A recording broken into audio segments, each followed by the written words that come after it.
Today we're in Woodland, California. This area is called Cache Creek, and what we're doing is restoration work. We are restoring floodplain habitats.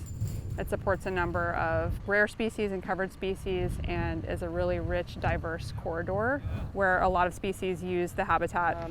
There's multiple types of activities that we do for this project. Some of them is actually planting the plants that we're supposed to have out here. Majority of the plants are actually native plants. The Corps members at this project site planted about 850 plants, a combination of trees, shrubs, and vines. They not only planted the plants, they installed the irrigation, they installed plant protectors, installed caging to prevent browsing.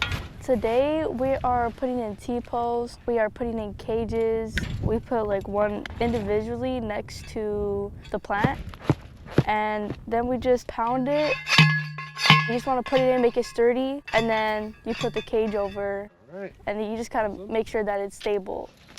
It just protects the plants from when water comes down the stream. They don't go flying away or like they don't get like hurt. We face the poles that are set up in the ground to where it's facing towards the bridge, and basically what that allows, when the water comes from that way, it will be reinforced along with the cage. The cage would fold along with the water pressure. Since water pressure is very strong, it would fold away from the plant rather than actually collapsing on top of it.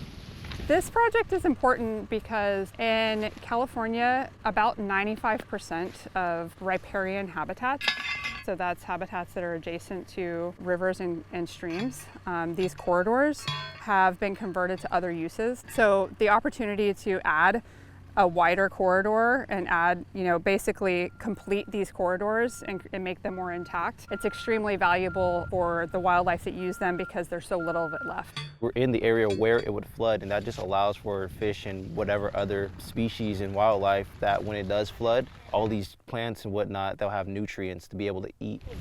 To do work that's different from the typical fuel reduction or other typical projects that we do, it's actually kind of peaceful. There's been other projects that have been peaceful, but this is different. I find it kind of calming to do restorative work. It doesn't feel like there's a rush on the work that needs to be done, but at the same time, we're still ensuring that there is quality and whatnot. So it's just a change of pace in what we're actually doing in the work that we're outputting. We were talking about it yesterday, how we wanted to come back actually one day in the future and just see like all the work that we've done. I think as I go through life in general, whether it be me driving by on a levee or whatever the case may be, to look at an area like this, to think like, wow, I know how much work was put into this area to be able to get all of this to this point. For me to be able to see like, wow, somebody went through the process, they set up irrigation hosing, they set up the plants, they had to put cages over the plants probably, I think I'll just have that overall view going forward in life of how much work and effort are put into things that are seemingly simple. It's been a very rewarding partnership so far. I think California Conservation Corps members that we've had the opportunity to work with they're very curious.